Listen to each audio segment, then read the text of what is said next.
يعطيكم العافية.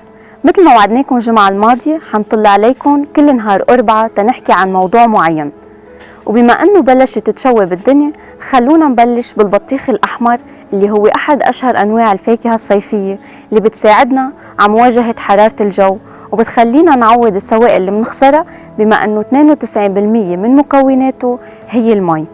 والبطيخ الأحمر فينا ناكله بلا تأنيب ضمير لأنه كوب وربع بيعطينا بس 60 كالوري، كما أنه بيحتوي على مواد مضادة للأكسدة اللي بتحمي الإنسان من كتير أمراض.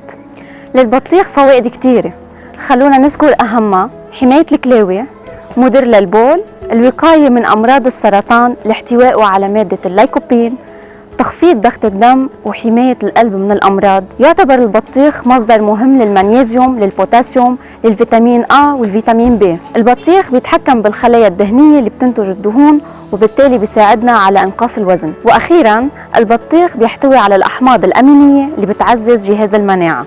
كنا معكم هيدي الجمعة وحكينا عن موضوع البطيخ الأحمر. ملتقانا إن شاء الله الجمعة الجاية بموضوع جديد وإن شاء الله ينال إعجابكم.